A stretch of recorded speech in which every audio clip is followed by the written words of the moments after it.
Okay. So this is my first time having so many people on for a live stream.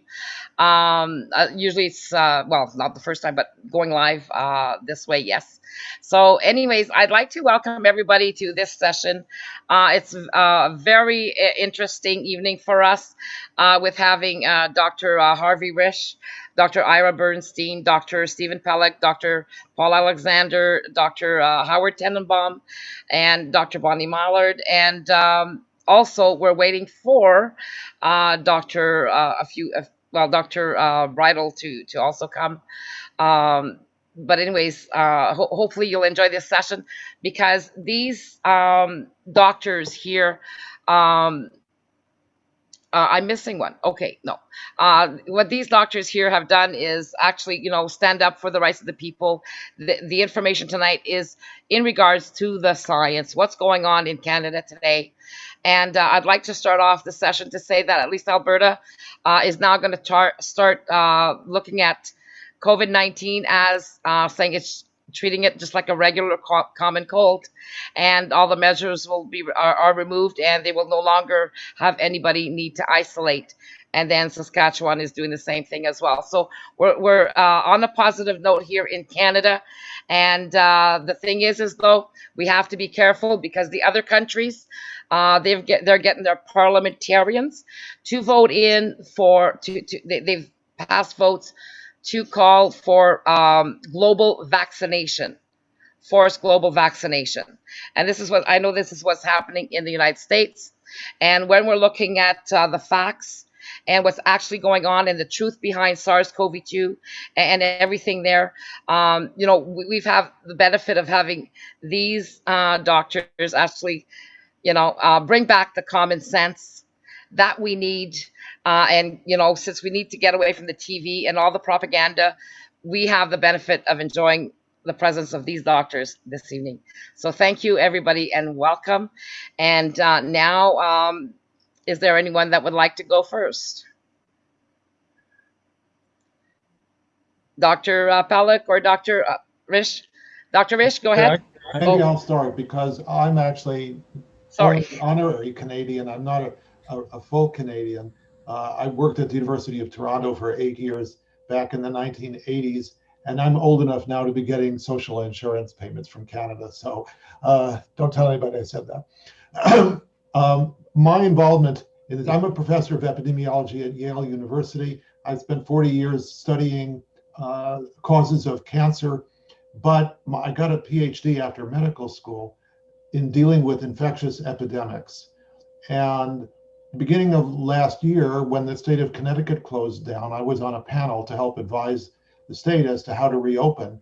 And it became apparent that things weren't happening in policy and in scientific proclamations and statements that aligned with the science as I understood it. And that propelled me to try to figure out why. My curiosity gets the better of me. And so I had to figure out why that was happening. And I got pulled into understanding early outpatient treatment. And that's kind of my major focus up to this point. But I do have this expertise in population dynamics and herd immunity and so on of pandemics. And that also has come into play with all of the things that have happened over the last year or so, and especially recently now with the vaccination plus the natural immunity that many people have had to combine to put both Canada and the United States on very good footing now for going forward. And what I'll say, and then I'll stop and leave it open for questions and discussion with everybody else, is that things are much better than people have been hearing, that newspapers and media are calculated to make you listen and buy the product, buy the papers, watch the streaming and so on, not to tell you the truth or not to give you unshaded truth. And so their job is to raise panic and compel behaviors because people are anxious. Whereas with the amount of vaccination and immunity in most places in Canada and the United States now, the Delta mutant strain is going to make bumps, but will go away. And you'll see over in the United States, it'll be in the next 3 to 4 weeks that it'll start going away. In Canada, it'll probably be a little longer. But Delta is not going to be causing deaths. Very few people are going to be dying from the Delta strain, even when it takes over, even when there's large number of cases. And then it will start going away on its own, and it may be 2 months in Canada and many places, especially the ones that have opened, like Alberta and Saskatchewan, was it? Um, Yeah. that it's going to go away because there's herd immunity in those places also.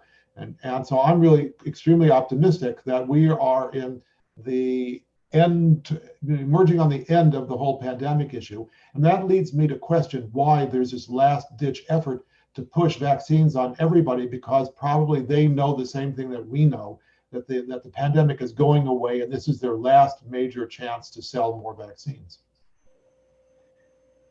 Well, thank you very much, Doctor. I just want to make sure that I've got my mic off. Yes. Okay, and we have Dr. Mallard. Would you be able to put your video on, please? And then we'll go to Dr. Stephen Pellet. Thank you for being here. Right. No, it's a pleasure to be here and have the opportunity to speak to Canadians. Basically, I'm a professor at the University of British Columbia, where I'm in the Division of Neurology, but I also run a biotech company called Connexus. And in our company, we've actually worked towards the development of a test to determine whether or not a person actually has been infected with the SARS-CoV-2 virus by looking at their antibody levels. And we've been working on this for about 14 months. And from that work, we've actually learned that, in fact, one study which has been published in peer-reviewed journals, done with Pascal Leroy at the University of British Columbia in the Women's and Children's Hospital, the 276 healthy adults that we tested, 90% of them had antibodies that would actually recognize the SARS-CoV-2 virus. And this was a study done last spring. So since then, with the increased amount of incidence of the virus, we expect that the numbers are even higher. Now, it's possible with those numbers, some of that reflected antibodies made against other coronaviruses. And that might explain why, when you look at the general population, only about 1 in 5 people that are infected with SARS-CoV-2 actually have any symptoms. Now, if you compare that to getting vaccinated, with your second booster shot of the vaccine, you're actually going to have a more than a 50% chance of having exactly the same symptoms that you would have for most people with SARS-CoV-2 if they're symptomatic. So if you're trying to avoid getting sick, then you're better to actually get infected with the virus if you're in a health group that's not at high risk or very elderly. There's been so much information that's been imparted. The tests that have been done that have been for antibody tests have actually been very poor. And we've talked at length in other interviews, and you can read through the literature. I think most people are aware that the PCR test has a lot of problems when it's being used at too high cycle levels.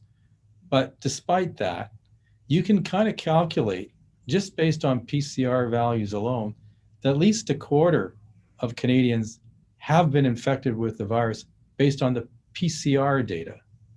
And knowing how many people that test negative on the PCR and that it misses, at least a quarter of the population has actually had the virus already and have antibodies. Now, with our tests, we think that number is actually much, much higher and probably close to 80 and 90% of the population. And we've actually been testing now people who have been vaccinated, and the vaccine will only give you antibodies against the spike protein of the virus. This is the protein that really sticks out and gives its appearance, and hence it's called a coronavirus. But there's 26 proteins in this virus. The spike protein is one. We have antibodies tests that measure these other, at least half of the other coronavirus proteins. And so when we test these people who've been vaccinated, we actually find that they already have antibodies against the other SARS-CoV-2 proteins, which they could not have gotten from the vaccine. So I would think that herd immunity in Canada is probably approaching at least 80% based on the vaccination that's been done and natural passive immunity. So I'll leave it there for this moment, but that's the first thing that I like to talk about. Well, thank you so much for that. It's really important for people to kind of grasp the truth. And, when we finally have people like you here to be able to give us an idea, because none of us are scientists, none of us are doctors. So, who do we believe? And if we can't believe in our own doctors here in Canada and the United States and everywhere else in the world, compared to what they're doing with public health and apparently these experts, that it's really hard to digest when you don't know where to turn. So I'd like to also continue here with Dr. Tenenbaum. What would you like to speak about? Well, thanks for having us on. And as always, I'd just like to note that these are my opinions, not the opinions of the institutions where I work. I wish they were, but they're not. I think one of the issues that is really bothering me right now, it relates to how the Delta variant is being turned into plutonium in effect.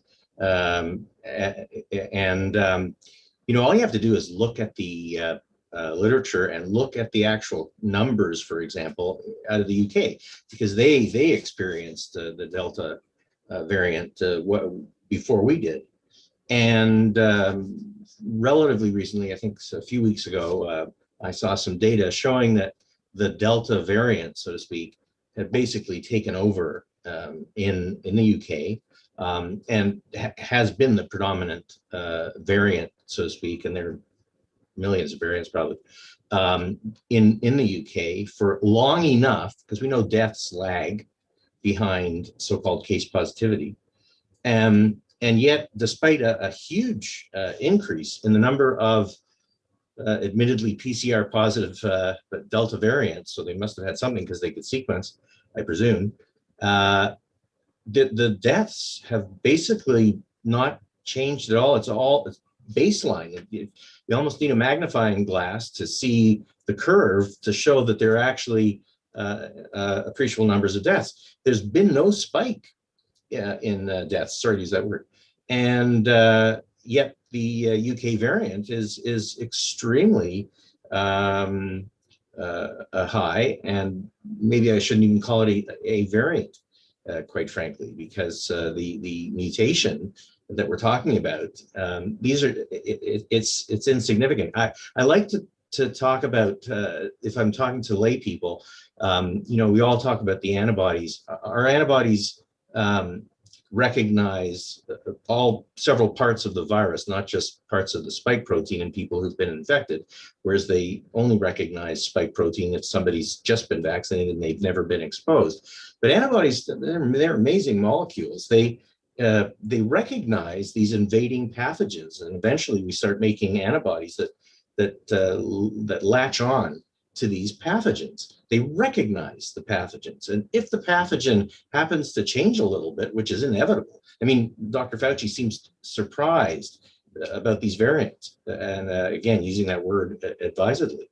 And so these things do mutate all the time, and yet our antibodies really should still recognize, even with those changes. Sort of like facial recognition software.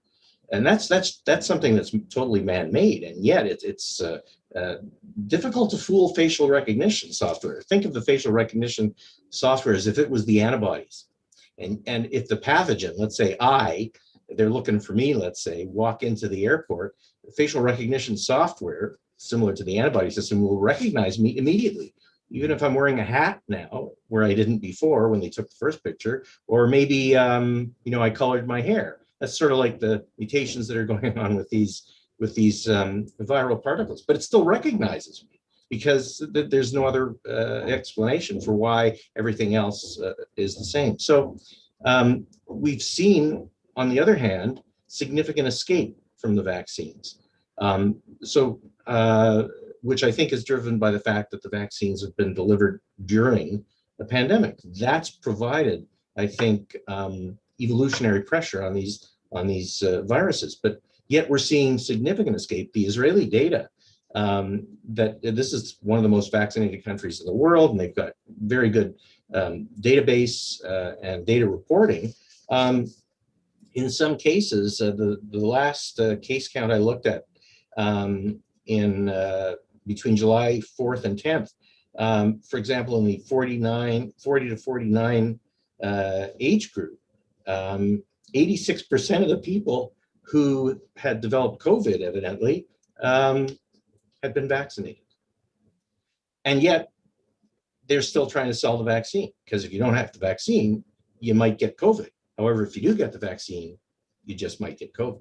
So none of it makes sense. And in particular, when you juxtapose that against the fact that, as Dr. Bernstein will tell you, and Dr. Risch and Alexander and Pellick will tell you, and Dr. Mallard, there's effective treatment, safe, cheap, highly effective treatment if you do get sick.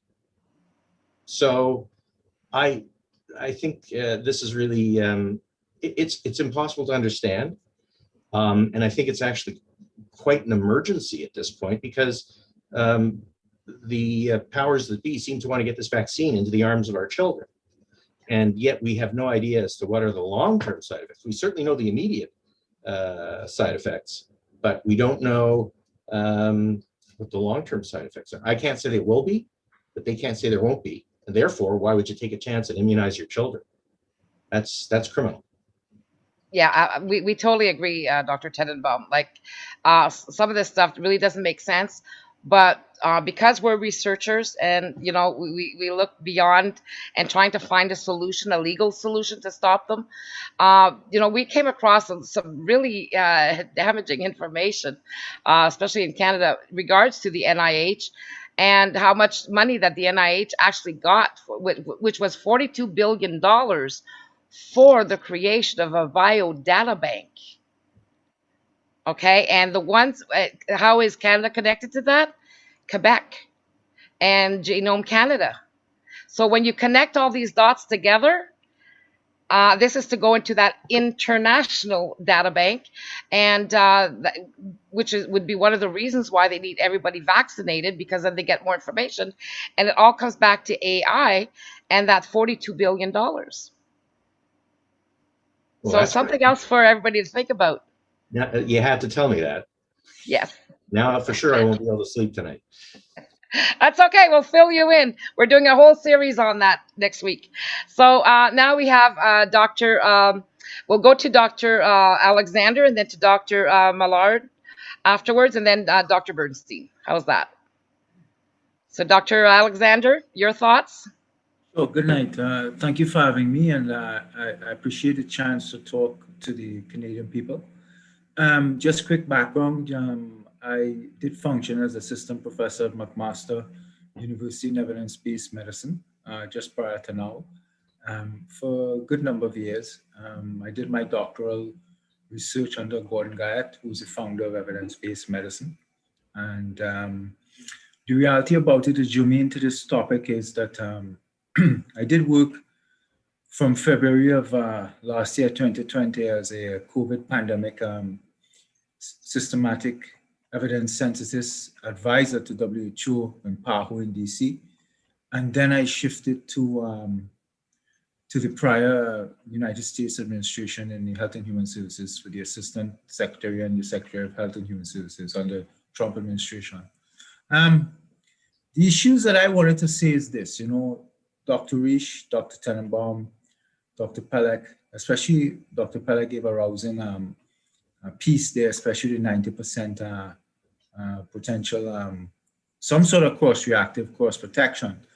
And that's what we've been arguing all along, that what was the need of these vaccines when the issue is, it seemed that a lot of the, we were seeing literature, stable literature, that was showing us somewhere between 20 to 50% of populations in different studies coming out of the Grifoni, the SETI lab, the Shane Crotty lab. These guys, 20 to 50% constantly cross-protection, cross-reactive, T-cell immunity. Then along comes people like Dr. Pellick, which is 90%, which raises a lot of implications. The thing about it is, we learned that once a population gets about 25% vaccination, at that point we start driving the variants. We drive the mutations. And one would argue now that we probably drove the emergence of the Delta variant and all of the other variants. And Dr. Rees said something earlier today in another meeting that we're in, that there are about maybe 4,000 variants already on deck. Right now, we're talking about the Delta. The reality, as Dr. Tenenbaum, I'm switching back and forth because everybody made a good point that I wanted to discuss too. What Dr. Tenenbaum talked about in terms of the Israeli data and the UK data is showing that as infections with the Delta has gone up, the hospitalizations and ICU and deaths have gone down, stayed flat. There's no increase. So that goes to show that it's infectious, but it's non-lethal, which is a very good thing. It's almost that I want to argue we should be celebrating in the streets and want everyone to be infected with Delta and get this thing over with now. Just get Delta infected, the low-risk people, those who could handle it properly and well. We keep Granny isolated and locked down properly. We properly secure the elderly, which we've all failed to do in societies across the world, including Canada. Canada, 80% of the deaths emerge from our nursing homes. Canada has one of the worst track records in the world. It's unforgivable. It's like killing fields up in Canada. I know for a fact I'm a Canadian citizen, although I worked in the United States. Now, the reality is what Dr. Tenenbaum said, if the Israeli data is showing that 80 to 90% of the people are infected and they're vaccinated, that is, and then they're reinfected now, it means that the vaccine, one can argue, is a dud. The vaccine is not working. And that's the reality. And my real argument is this. The only times that we wanted vaccines, we deemed that they were necessary in the past, was if there was a viral infection perusing the environment and out there causing some trouble. And we had a poor recovery rate. That means the society was not struggling with it well and not responding well. Example, when we had polio in the past. You know, polio is an example of a very dangerous pathogen, and that we couldn't just rely on natural immunity. So we had to create a means. We had to set forth in place a means that we could try and help the people so that those who recovered would be protected. And the reality about it is that in this case, this is not polio. We have a virus that we have just based on CDC data alone, we have data that shows from 0 to 19 years old, your risk of survival is 99.997%. It's almost 100%. From 20 to 49 years old, the risk of survival is 99.98%. From 50 to 70 years old, the risk of survival is 99.95%. So why would we have a vaccine in this case? What was the need for it when the survival is so clear and so strong? And I guess I'll taper that off. The things that we always want to discuss is why the heck is the Canadian government, the United States government, the British government, and all these governments coming after our children with a vaccine that offers no opportunity for benefit, none. Children have near zero statistical zero risk of acquiring it, spreading it, becoming severely ill or dying. Offers no opportunity for benefit, but just potential opportunities for harm. And we know this because we're looking at the CDC VARS database, we're looking at the Eurovigilance database, and we've seen tens of thousands of deaths, and now in Europe, millions of severe adverse reactions. So the reality is we don't want this. And we're questioning what is this science that Howard New and Theresa Tam is looking at that we're not seeing? Because we've seen the best data. The people in the groups that I belong to is like Harvey Reich, probably the top epidemiologist in the world. You have Dr. Peter McCullough, you have Zev Zelenko, you have Howard Tenenbaum, you have Bonnie Mallard, you have Steve Pelleck, you have Byron Biddle, probably the top virologist, immunologist I could name. So what is Tam and New and the Premier of Ontario and these people seeing that we not? I think it's nonsensical and illogical. And we're playing a game, a very dangerous game with our children. And that's how I look on. Well, thank you very much. And I think we all feel the same way. No common common sense to me right now seems to be a superpower, and I say that a lot. And but we've seen so many physicians, like even my own, who totally believe this, who, Nicole, you got to wear the mask, you're going to die. I said, listen, I'm going to die a lot faster from wearing the mask, okay, because I panic right away. My heartbeat just races, and I get very aggressive.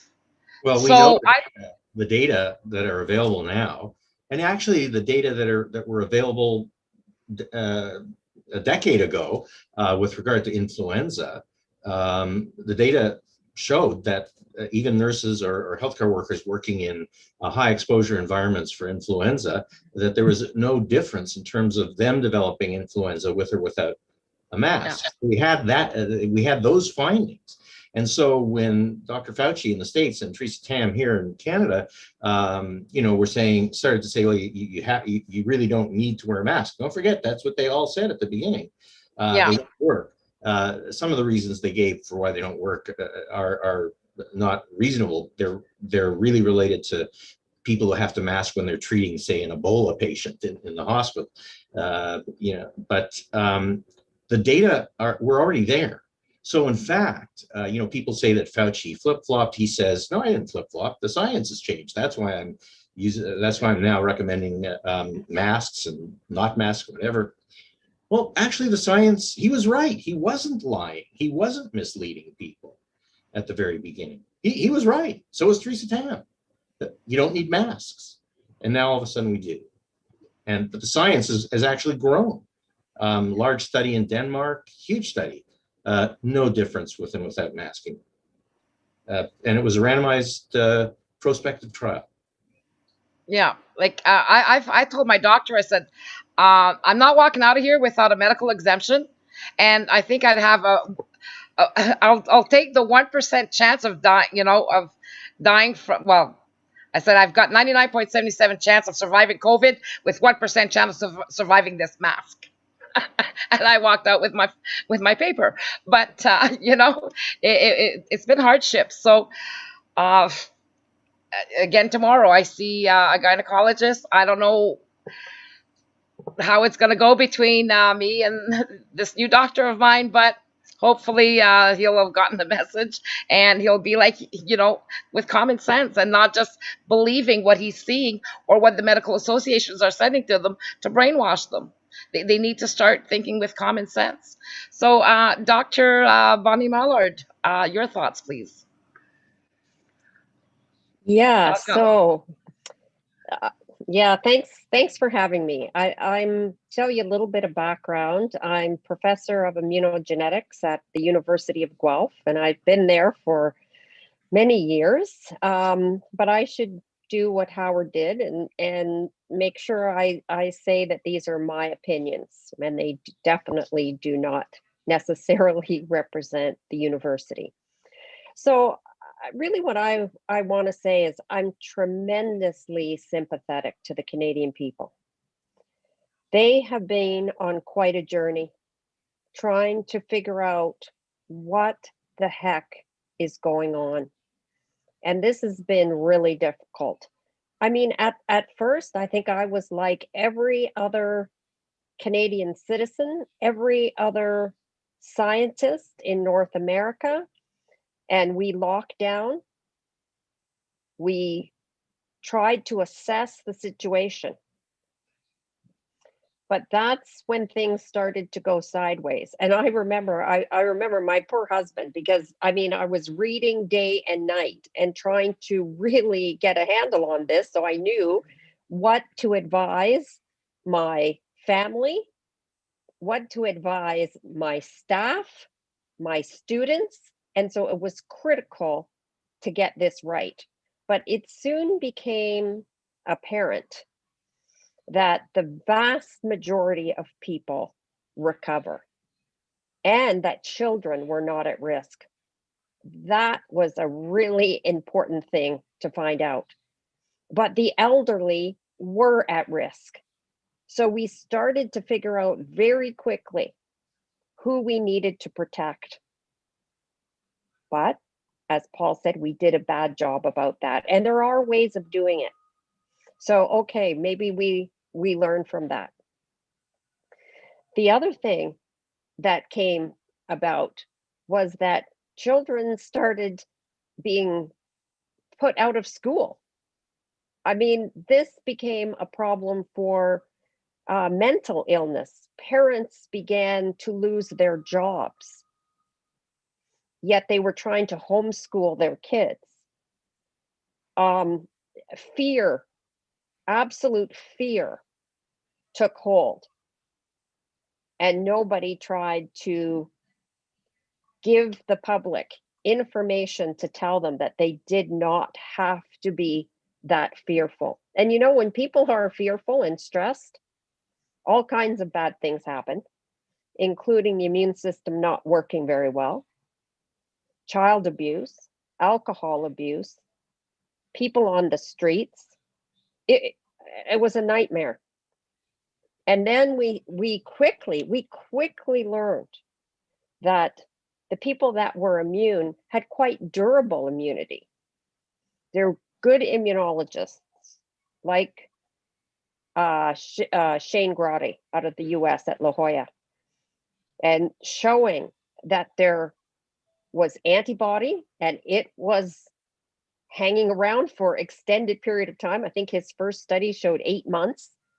There were memory cells, and there have now been several reports of this, that there is long-term antibody in the bone marrow. There are memory B cells and T cells. So, you know, all kinds of nonsense started coming about as well, saying, well, look, at the individual doesn't have antibody, so they're not protected. Well, first, most people do have antibody. And if you don't have antibody, because it will eventually wane, that doesn't mean you don't have memory. And so we had this whole idea that if you did get COVID, heaven forbid, you mostly were going to recover. We've had some stats floating around here, 99% recovery. And if you recovered, you weren't likely to get reinfected. But again, they didn't focus on that fact. They're not telling people that if you recover, you're likely not going to get reinfected. Instead, what they do is they focus on that very, very, very few individuals that maybe get reinfected. And when you look, those are people that are immunocompromised usually, or have serious comorbidities. I mean, so it was fear mongering, and it becomes, and it still is to this day, very, very difficult for the layperson to sort through this information. And to top it all off, there's not an open discussion. There is not an open dialogue. For the first time in my career in this country, there is not open and fair conversation about the literature. It's a one-sided point of view.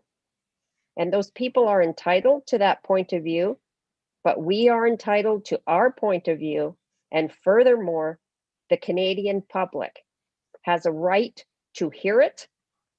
They have a right to look at the literature and have us help explain it. And we have been requesting right from the get-go to have open dialogue with the premiers, with the COVID task force, that we all might learn together, not to criticize them, but to have what we always used to do, was to discuss the science back and forth. I've been on panels with these fine gentlemen many times, and we often talk about this paper or that paper or this point of view, and we refine our thinking as we go along.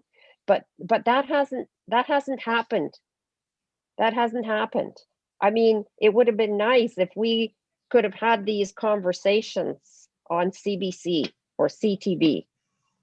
And we asked the Ontario Premier. We know colleagues that asked the Premier of Alberta, Saskatchewan, Nova Scotia, and no one was given that opportunity.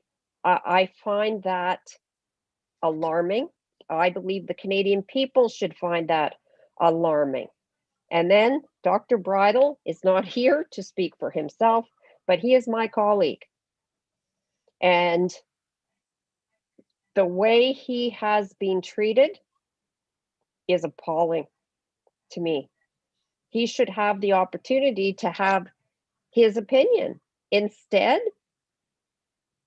they try to say that it's misinformation.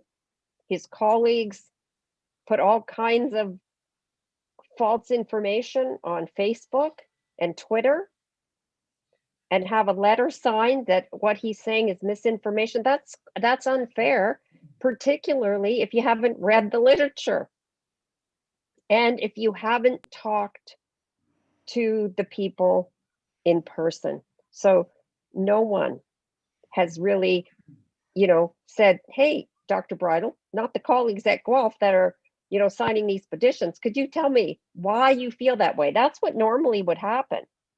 Tell me why you feel that way. Why are you viewing this paper in that light? What's making you think that the spike protein is a pathogenic protein? Why are you coming to those conclusions? And he's not alone in that. And so I found that quite disturbing because it's unusual to censor and silence Canadian scientists just because they have an opposing point of view. And so this is what has happened. And I won't tell more of his story because that's really his story to tell. But then we overlay on top of that there are treatments. And again, we don't get to hear enough about that. We won't even try ivermectin. And no treatments are recommended. So I find that baffling. And we then talk about, but these people that are asymptomatic and these children that are asymptomatic are spreading this. Again, that propagates fear, when in fact that's quite rare. When you're infected with a cold, flu, for example, and you start coughing and sneezing, your nose is running, eyes are running, so on and so forth, that's when you're really spreading, right? But instead, we labeled the asymptomatic people as the spreaders. Just like now we're labeling the unvaccinated as those that are the big cause of what's happening. And first of all, if you look at the first and second and third wave, we're way down. Like Harvey's saying, this is getting less and less as we go, not more and more. But the fear continues. I am really sympathetic to the Canadian public because many of them have gotten vaccinated out of fear, not out of facts. They may have even had COVID and recovered and have broad-based immunity, as Steve has pointed out. We've even done a small little clinical trial with Steve in Ontario. And we're seeing the exact same thing as what Steve's showing, is that 90% of people already have antibodies to many bits and pieces of the virus, the spike, nuclear capsid, and so on. And so these people probably didn't need to be vaccinated. In all fairness, they didn't. They're not getting reinfected. So there's a lot of stuff in here. And then I'm not an anti-vaxxer. I've worked on vaccines myself for many years. And I actually was involved in a patent for a pleural pneumonia vaccine in swine. And so I'm very pro-vaccine, but you must go through the proper safety. And this is what's happened here. Everything's been done in a big rush, and they justify it because of all these so-called deaths. And I'm not, please don't think I'm minimizing deaths. I am absolutely not. But there were and there are treatments, and there are ways to have protected the vulnerable, which we didn't do. But instead, we could see one solution and one solution only. And that was fast-tracked vaccines. And the more we learn about these vaccines, the more we know maybe we should be and could be improving. We know the lipid nanoparticle is highly inflammatory, but we just don't know how much. Here, and one more thing I really have to say is, people are having quite severe reactions to these vaccines. High fever, significant pain, very swollen lymph nodes, for example. That's just kind of the first set of things we're seeing. Most people have at least that. And that, what are they told? Don't worry about it. Go and get your booster, because that just means the vaccine is working. Again, think about it, Canadians. You've had lots of vaccines before this one. And since when have you had that kind of extreme reaction and the doctor said that's your immune system working? That's your immune system on overdrive. That is not typical for vaccines. And we need to figure that out. And again, we said with the AstraZeneca, we have problems here. We alerted the government to that. There are problems with this AstraZeneca. Please suspend use of that. But again, people thought we were overreacting. Eventually, Canada got with the program and suspended that after X million of people. And Canada was, a bit strange in that it was late to suspend. 10, 12 other countries had suspended that vaccine. And then they couldn't seem to make up their minds on what actually is the interval that should be used for these vaccines. First short, then long, and then Canada decided we could mix vaccines. There's no evidence for that. In fact, the evidence that was there on a small group of 80 people out of the UK showed if you did start mixing vaccines, you're likely to have more severe reactions. So, but we weren't allowed. This just wasn't discussed openly.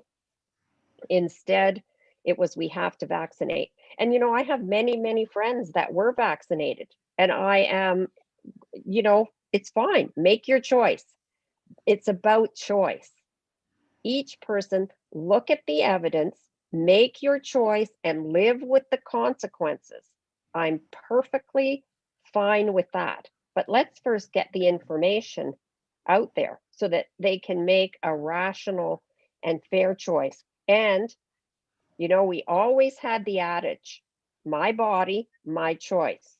And so now let's not change that and say, with every kind of coercion possible, that everyone has to get vaccinated with vaccines that are not approved. They are on emergency use authorization. The terminology is a little bit different in Canada, but the fact remains they have not gone through all the appropriate regulatory channels. And so I guess it's very difficult for Canadians. I'm very, very sympathetic to their dilemma. And now we're at the Delta variant, and the fear continues. They are not hearing a balanced view that some people, and in some countries, for sure, the Delta variant looks like it's more transmissible, like the cold. Cold is very transmissible, but not very virulent. But this, again, let's have a debate. Let's have a discussion about that. Let's look at the evidence around that. Let's not just put out propaganda and continue to make the Canadians fearful. And now people vaccinating their children, why? They realize they're not at high risk. That's not why some of them are vaccinating. They're vaccinating because they don't want their child discriminated against. I know lots of parents that are saying, I don't want my kid to go to school and not be able to join the sports clubs and be with their classmates. I don't want them segregated. And so this is not the reason to vaccinate.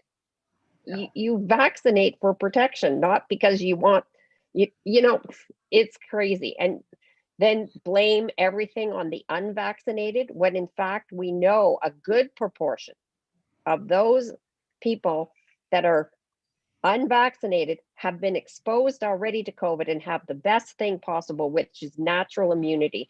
And then we have a big conversation that natural immunity is maybe inferior to vaccine-induced immunity. That's not common sense. But we aren't allowed to have a debate on that. So I guess I kind of gone on long enough. Thank you very much for hearing me out. Well, thank you so much, Dr. Mallard. But you've said a lot of the things that the people want to hear and or think and can't say or whatever. So, with the Quebec people, they've been really strong armed by Premier Legault, and inducing children of 12 years old and up to go and get vaccinated, by giving them ice cream and stuff like this. And we've seen this in Ontario.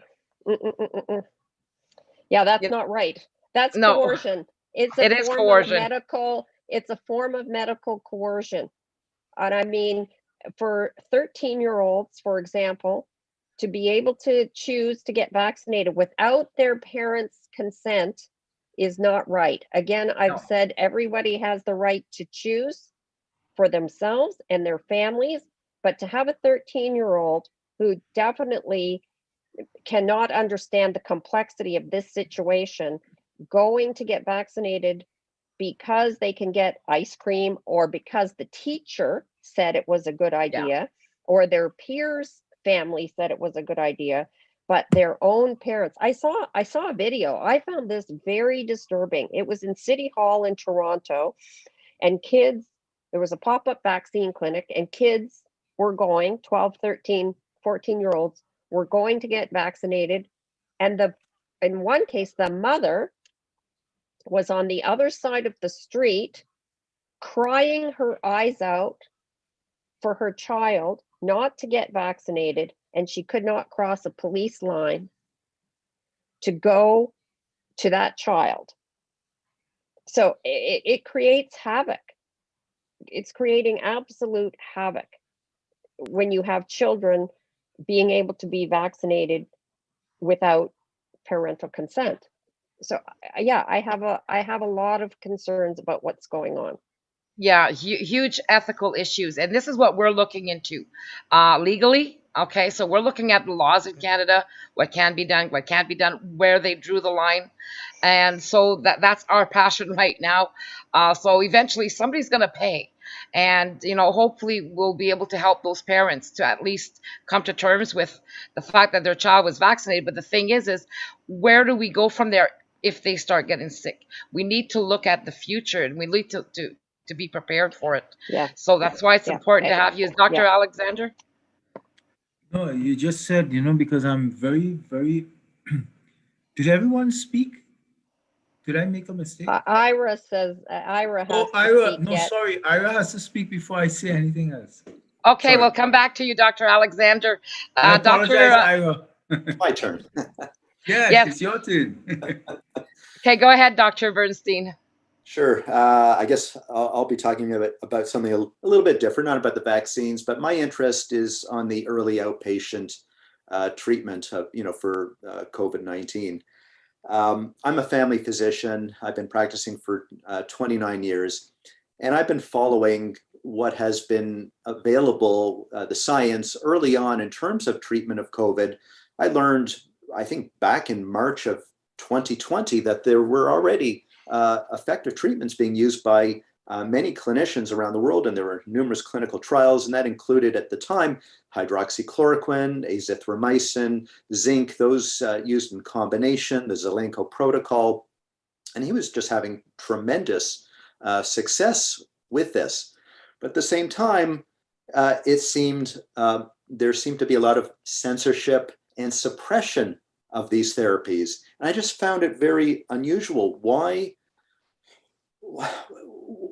would people not want to treat a treatable condition? It just didn't sit well with me that that all of the authorities were stating that there are no treatments for COVID-19, that if you get a PCR, you have symptoms, and you're told to go home, isolate, take some Tylenol, drink some fluids, and then when you turn blue in the lips and can't breathe, then you come to the hospital. And what happens in the hospital is a whole different story. You might end up on a ventilator. This is where people get into trouble when in the inflammatory cytokine storm, it's much harder to treat COVID later than it is to treat it earlier. So it didn't make sense to me that the standard of care is no treatment at all. In medicine, I don't know any other disease state where we tell patients we're not going to treat them until they're too sick. So as an example, if you have someone who's diagnosed with diabetes, we treat them. We treat them early. We don't wait until they end up in diabetic ketoacidosis with their sugar of 30 and they're in the hospital and they need intravenous fluids and insulin before we treat them. You treat them early at the right time. It's really the same thing with viral illnesses that are treatable. Now, in terms of my own experience, I didn't have many opportunities to treat patients early on because in the first wave in Canada, I only had 3 patients from one family who were COVID positive, and they recovered spontaneously without treatment. And it wasn't for another 7 months before I saw another patient within my own practice who tested positive. And it wasn't until November where I had my first really sick patient where I decided, hey, it's time to treat. And at that time, there was a lot more data coming out on other treatments, including ivermectin. And I thought, from what I've learned about the different therapeutics, I felt this is going to be appropriate to treat patients who are sick. So I was actually called upon by a colleague to treat his mother, saying, "Can you help? Can you help my mother? She's been to the emergency room twice. They've sent her away. They've told her to go home and wait, and she wasn't well. She was over 60." So that's when I decided I am going to treat my first patient off-label with ivermectin. And I was quite frightened, to be honest, because I've never done it before. And, physicians are fearful to treat because they've been told there's no effective treatments. But I'm following the science that says there are treatments. Anyways, after 24 hours of her first dose, she was already dramatically improving. And that's when I realized that there is something to this and that we should be treating our patients.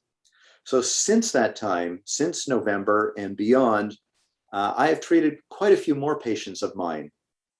And I've learned to treat using all of the spectrum of different medications. So that includes ivermectin, hydroxychloroquine, the antibiotics, colchicine, prednisone, inhaled budesonide. There's a whole slew of different medications that can be used at the right phase of the illness. So during the viral replication phase, you have certain medications. If it's later on, if the patient is presenting later, there are other medications. And we have to think in terms of combination treatments. It's not one disease, one treatment. You have to think outside the box. And there aren't randomized controlled trials looking at all of the different medications used together. Doctors have to start practicing medicine and use the different therapies available. And so that's what I've been doing since that time. And I'm proud to say that I have not lost a single patient to COVID-19. I have not had any patients who have been treated early end up in hospital. I've had only one patient treated late who required 3 days of hospitalization. But I can tell you, when you treat patients as an outpatient with aggressive therapy, when they can be quite sick and they recover at home without needing to go to the hospital, they are very, very grateful. They appreciate what you've done for them, and they know that you are working with them to help them. So, my message to Canadians is not to be fearful. I don't want to diminish the potential seriousness of COVID-19. There are many people who do end up in hospital, and there are people who die, and it's people who are not treated who end up dying. My goal is treat early, treat aggressively. Don't wait until you end up in the hospital. And the goal is to get more physicians comfortable with treating, despite the fact that all of the government agencies and advisory boards who state that there are no effective treatments. You got to let them know there are treatments, the data is out there. There's plenty of good literature that is published. There's meta-analyses that show ivermectin works, that hydroxychloroquine works when used early, and all these other treatments can and should be used so that we can save lives. We have to practice medicine, help Canadians, and not live in fear. Well, good. Thank you so much, Dr. Bernstein. Do you take patients right now? I have to, this is a huge problem because there aren't many treating physicians in Canada. So I get millions of requests. I have a full-time family practice, and unfortunately, I'm at my capacity. I just don't have the ability to take on all of these extra patients. I have people phoning the office every day, knocking on the door, writing letters, begging, and it's really quite tragic. I can't solve all of the problems. I want to help everybody, but I don't have the physical ability or time in the day, to help everybody who needs help. And that's why we need to get other physicians learning, accepting, and treating patients. This is a primary care treatable disease. All primary care physicians, nurse practitioners should be treating their own patients. It's not complicated. There are excellent protocols. You just download the protocol. Within an hour, you can have an excellent education and learn how to treat patients. And that's what I want other physicians to do. Good. So we're gonna thank you for that information. And people need to stop being in fear, and people need to understand their human rights. And we're seeing the same thing on our position. With what we've done, emailing and sending faxes to the senators, to everybody, about the fact that the government is infringing on everybody's privacy, against the privacy laws and our human rights. And then we've got a lot of people who have been affected by it, being charged or being harassed, and then contacting us for advice. Well, the only thing we can tell them is this, join the Canadian People's Union, and together we are people united to counteract what is actually happening in Canada. So, Dr. Alexander, your turn, please. Well, I had a couple of quick points from what everyone was saying, but because Dr. Bernstein was so eloquent with the early treatment, in this panel, there's no one probably as proficient as Dr. Risch. So I will cede some of my time to Dr. Risch to talk a little bit about early treatment for us, to follow up. Dr. Bernstein, please. Because we have the Canadian population listening. So the expert has to speak. Okay, so Dr. Bernstein really laid it out very clearly. What we know, that hydroxychloroquine and ivermectin are the mainstays of early treatment within the first 5 days or so of symptoms of the illness. They're not the only things. There are the other medications that he mentioned that also play a role, because each patient has unique aspects of the progression of the illness, of the features of their own constitution, of their own other illnesses, other medications they may be taking. All of that is part of the practice of medicine, and how a doctor evaluates a patient and what will work in a patient and what might be contraindicated. That having been said, we know that, for example, in the United States, the majority of COVID outpatients have been treated by telemedicine groups. And I've queried the major telemedicine groups as to how many patients they've treated. And now we know that more than 130,000 Americans have been treated by telemedicine for COVID-19 with hydroxychloroquine, mostly ivermectin, aspirin, colchicine a little bit, fluvoxamine, budesonide is an inhaled mild steroid, and so on, with a handful of deaths in total. And most of those deaths are people who didn't take the full treatment. They stopped for one reason or another. What this shows is that these medications are extremely, extremely effective in treating this illness when you get to patients early. And, there's nothing like seeing the results for yourself.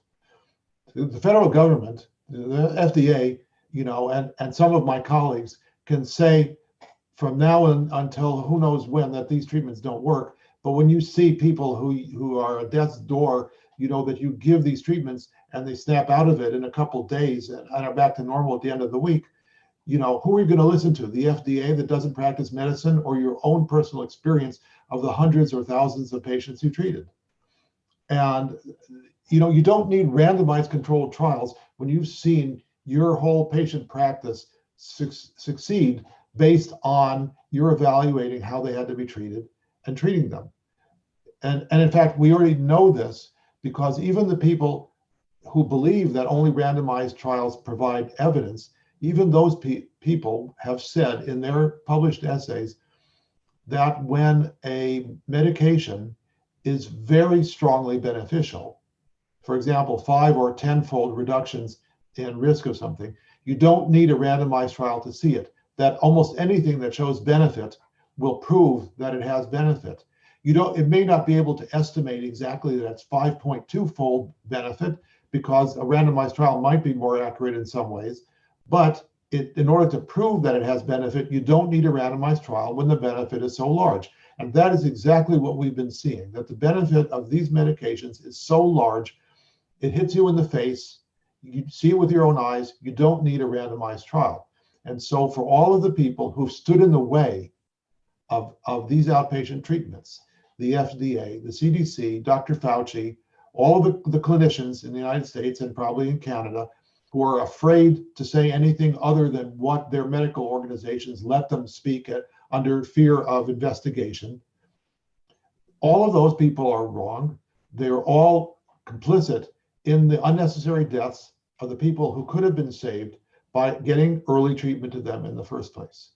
And so there's no question that this is not a matter of science anymore. We already know there's more than 40,000 people who've been studied in scientific trials for hydroxychloroquine, showing that it averages about a 4.5 to 5-fold reduction in death. It's a very clear scientific fact. It's not science anymore. This is a political issue that's dealing with corruption in federal agencies. And that's the problem. And that's where we need you people in the law aspect of things. And the problem, of course, that you recognize and we recognize is the law has totally broken down. That under the guise of an emergency, all of the laws that you and we took as sacred, as how our societies would work, disappeared overnight. And therefore, the legal recourse to getting the proper treatments available, getting the agencies not to block treatments in ways that they don't have the authority to do, disappeared overnight. And so the corruption is brazen. You can see it on the FDA's website. They're lying on their website. It's very obvious. They say don't use hydroxychloroquine in outpatients because it'll cause heart arrhythmias. And then they say on the same page, we base this because of information we have about hydroxychloroquine treatment in hospitalized patients. They're not the same diseases. They know it's not the same disease. Every doctor knows it's not the same disease. And yet the FDA is willing to make this fraud on its own public website for a year because it knows there's no pushback because the law is corrupt just like they are. And that's the problem. We don't have the law to work with right now. No, I totally agree with you, Dr. Risch, because one of the things that we want to promote, like to explain to some of the judges out there, is that when they declared the national, we never declared national emergency, just the Quarantine Act and the Aviation Act, but the provinces went ahead with the Emergencies Act, but all of them were in actual default in regards to the United Nations non-derogation clause, even within a pandemic or any extremities or even war. So they were supposed to follow guidelines, and they did not. And they're guilty as sin, okay, in regards to these things. But however, there's not enough of us to be able to bring this out to the forefront, because they should be looking at, the fact that they went against human rights. And that's the International Human Rights Commission. Every country could do the same. Everybody can put in a complaint in regards to that. for the non-derogation. When we were participating in the Manitoba court case, listening to what was happening, one of the things that came up was the fact that, well, you know, there's no set of rules for these official public health experts to follow, because, you know, it's in their hands now. But the law was not created to protect us against them. I would say purposefully. Okay, it was on purpose. And from what we've gathered, this was absolute negligence on the part of the Canadian government and the provinces to elect the public health to rule over the decision making without putting in safeguards in place for everybody, or to have enforced discussions between the Canadian doctors, the United States doctors, because we're all having to listen to the FDA and the CDC and all of these things. That would have opened up a door. So legally, we were not protected on purpose, because if you go back to the SARS-CoV-1 and learning from SARS-CoV is what, you know, they made their ethics debates on, to be able to drop everything into the hands of public health. It was a setup. I mean, you see it. They did worse this time around than they ever did with SARS-CoV-1 under the codes of ethics. Yeah, so. And you know, going to the international courts actually doesn't apply, because I believe the statute says that only countries that don't have established court systems of their own can apply. And since we're all Western countries, we have our courts, and even though they're corrupted, we have those courts, and therefore we're not even eligible to apply.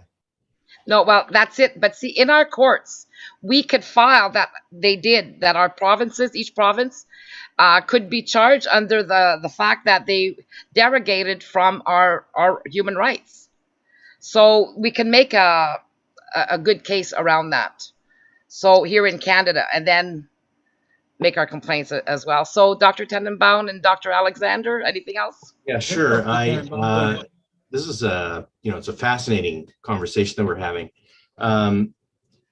I find it remarkable that many of us have said, "Oh, I'm not an anti-vaxxer," as if that you need that to give you the credentials to then object to these vaccines. And yet the data, I think, are very, very clear. It's sort of like, I'm not an anti-vaxxer, but some of my best friends are vaccinated, and so then you go on from there.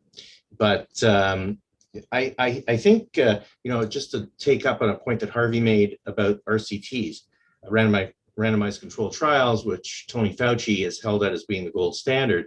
And the reason he did that, I think, is because he knows that they cost millions of dollars to do, and that very few people are going to be able to do it, and that case-controlled studies, which are less expensive, wouldn't make his mark. However, the randomized controlled trial is not the gold standard. And I would put it to this group and to Canadians that if one were to conduct a randomized controlled trial on a disease where the bad outcome is death, is completely unethical.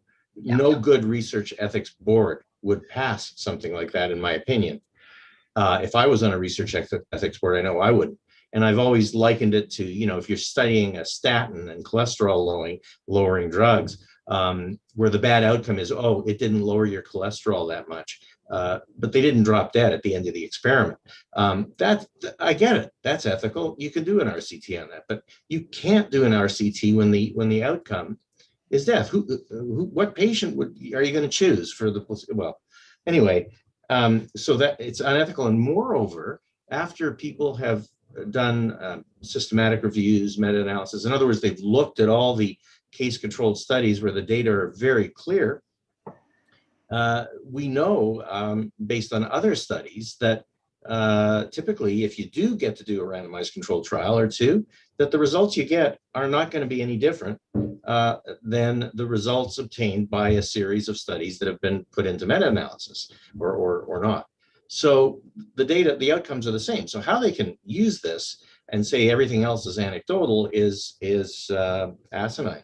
I think also we have to look at what's going on, and this is very important to me. I think it's the masking issue that I think we need to talk about.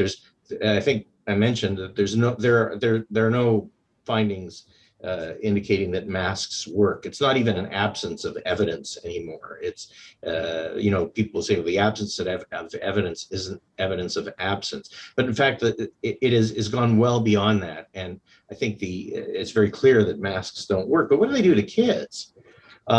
If you have somebody that was born a couple of years ago, or maybe 3 or 4 years ago, they may have spent between 50 and 80% of their lives as a child, developing child, not seeing people's faces, wearing masks, probably developing hypercapnia. I don't know if they become hypoxic really, but the CO2 levels certainly go up, and that's toxic to the CNS, the central nervous system, to the brain. You've got kids; they're developing their brain, and you're not only removing external signals that will allow the brain to develop, but you're also providing a toxin, CO2, that may interfere with brain development. You need the brain we call it plasticity. You need a brain. The brain needs input. Just imagine a child who spent half his life not seeing the bottom half of people's faces. How does this child develop from a neuropsychological and cognitive perspective? Are they going to have a permanent problem? I have a feeling, yes, that they may be damaged permanently. One of the other areas of research that I'm involved in actually relates to chronic pain and neuropsychology and things like this, and central nervous system mapping. And there are going to be changes to their brains. Believe me. How are they going to function? And then there's autistic children who have just absolutely reverted because they can't speak to people, or people can't speak to them. This is also criminal. It's not just vaccines, and we know about lockdowns. Also, I have similar respect for lockdowns. And then in the end, I think we have to look at the fact that the governments and the provinces, I mean, I drive to work and I see signs, we got a COVID vaccine ready for you. And literally, I think the sign was meant for me. I'm starting to get a little paranoid because it flashes up as soon as I drive by, up comes that sign. If it says my name on it, I'm leaving the country. But I got to tell you that they're instilling fear. There's also coercion. But the first thing you have to do, if you want to change people's, if you want to change people's thinking, the first thing you need to do is to create fear. Fear is the key. Fear is the key that they use to open and get into your mind. Once you have this fear, aside from the physiological effects that Bonnie was talking about, you now have people who can be convinced. It's like a mass psychosis to do whatever you want. Whatever our politicians, and I've said this before, they're not leaders, they're politicians. Whatever they want to get into our heads, unless you happen to be able to think and think critically, you're going to have people who will be highly receptive to this fear mongering when, in fact, the pandemic's almost over. The virus is treatable. It's always been treatable. It's one of the most treatable viral illnesses I've ever heard of. Quite frankly, I think it may portend well for influenza treatment. We might find that out in the future. And, and yet we're all being coerced into taking these vaccines. And, they're showing us, they're saying, oh, well, look, we're being careful. We got rid of the AstraZeneca vaccine, so you can trust us. That's the message that's coming out too. Well, the AstraZeneca vaccine, I actually think might have been a sacrificial lamb. I literally think that they said, okay, you know what? We're going to have to stop one of these vaccines to show that we're working in people's best interest. That was like the sacrificial lamb. And now let's go full steam ahead with the Pfizer and Moderna. Well, thank you so much for that. Dr. Alexander, anything to add? Well, I mean, I know they have other esteemed people here, but I'll just be then very brief. What Dr. Tenenbaum raised about, look, Dr. Tenenbaum and me and some other people, we looked at all of the evidence. And I mean, this portends to United States and Great Britain and Australia and every country but Canada, because we have interest there. We looked at all of the evidence on, and I'm talking to Canadians here, on lockdowns. And we could find not one location in the entire world, not one setting, not one situation. We probably have about 85 pieces of evidence now between comparative research, actual reports, etc. We have an extensive library, not one indication where lockdowns work to curb the spread or the deaths. We looked at school closures. We could find not one example where school closures worked effectively, none. We looked at mask mandates, same in all of the states, United States, and all of the countries in the world. Cases went up when you imposed mask mandates. We looked at masks in total. And overall, in total, the blue masks, the blue surgical masks and the white cloth masks, on balance, are ineffective and actually harmful, particularly to children. And all I wanted to say as a Canadian is this, that I think the government, like what happened in America and the rest of the world, went too far. Locked the society down for too hard and for too long. And I think Canada, this is my interpretation based on what I'm beginning to think of will happen in Australia and New Zealand. When you lock a society down too tightly, you prevent a decent level of natural immunity from accumulating. So whereas in the United States right now, the United States is sitting pretty in the sense of we have a high level of natural immunity in the baseline.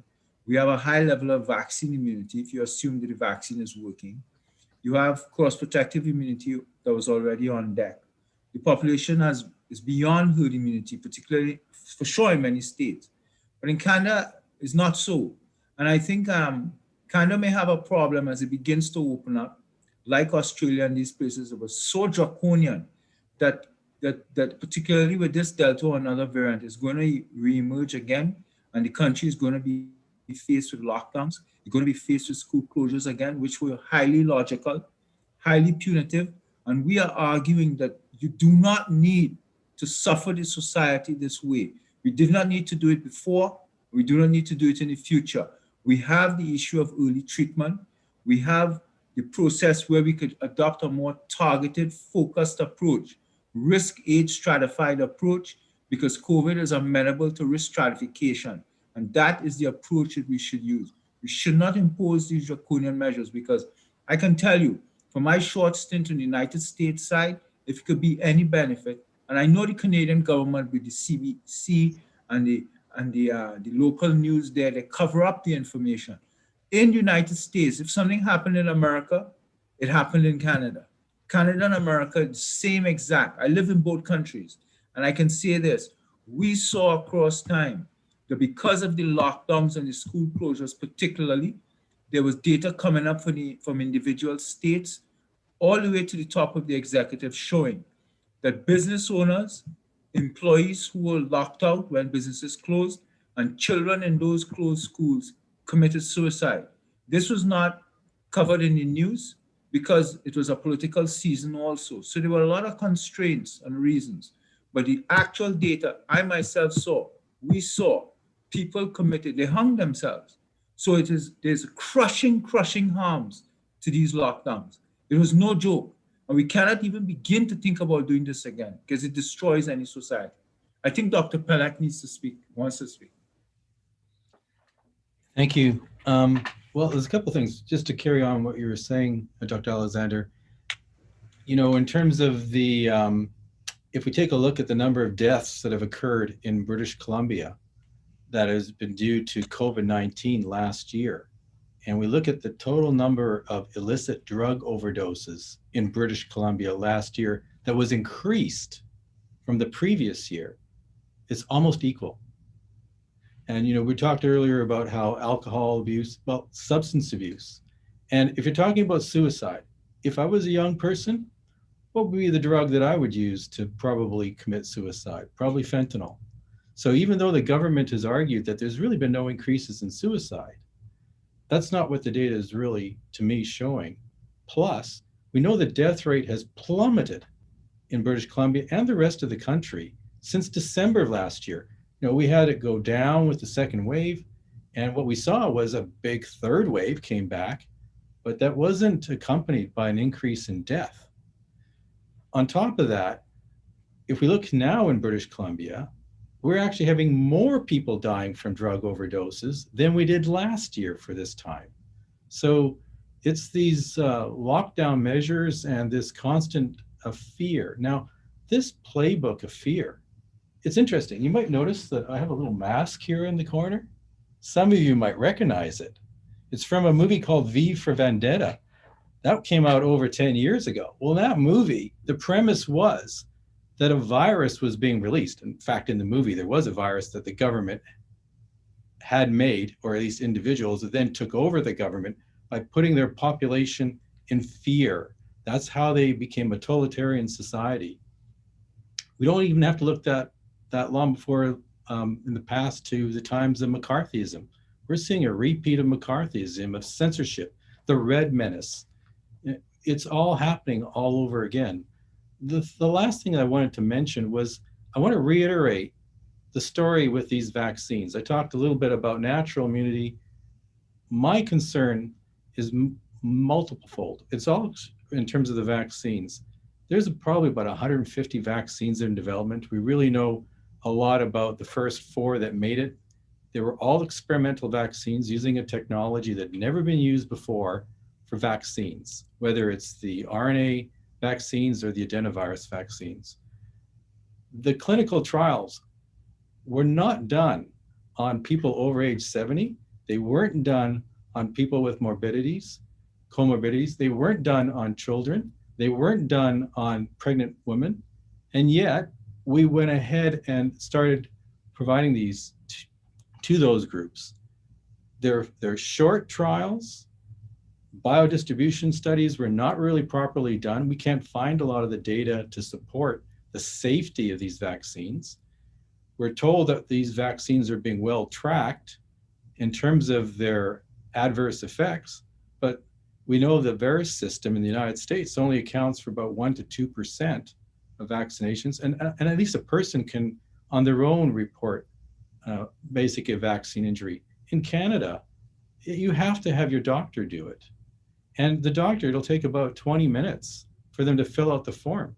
And then it's going to go to the local health authorities, and they're going to filter it to say, well, does this meet our criteria that we should include it in those adverse reactions that we then report back to Ottawa, where the Health Canada is going to determine whether it's going to be listed in the weekly reports. Well, if you look at those weekly reports from Health Canada, it's amazing. You actually see a huge incidence, a peak early in the vaccination program when the vaccines were primarily being applied to the elderly. And as you see more and more people in the population getting vaccinated, the adverse reactions have just completely dropped. Now, early in those reports, you see that only about 10% of those adverse reports are serious. Serious means that you've gone to the hospital or you've died. Now you look at the adverse reports on the Canadian, like say the Health Canada, you'll see that actually almost half of the reports that are there are serious. So we can tell that the reporting that's happening in Canada on the adverse reactions is extremely deficient, highly filtered, and we don't really know. And it's worse than what's going on in the United States. So this brings great concern.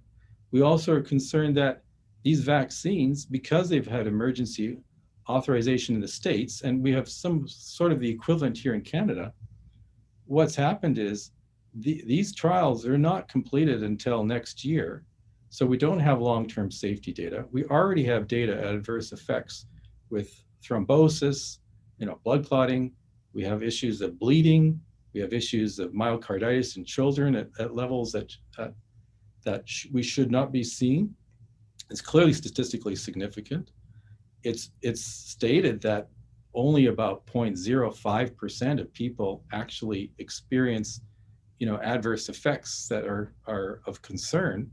But in fact, that's not what we see when we talk to people that contact us. We're all members of the Canadian COVID Care Alliance. We've come together. There's probably more than 180 members now in the organization, which half of us are doctors and scientists and other health providers. And we have discussions every week for hours and hours, going over the data that's out there, trying to be our own skeptics and trying to figure out and sort out what's fact and what's fiction. And we get it from both sides, whether it's social media or what we're getting from our own governments. And it's of great concern to us. And we've all actually been involved in this, that we volunteer our time, literally hours and hours and hours a week. We're all busy people, but we see the seriousness of the situation.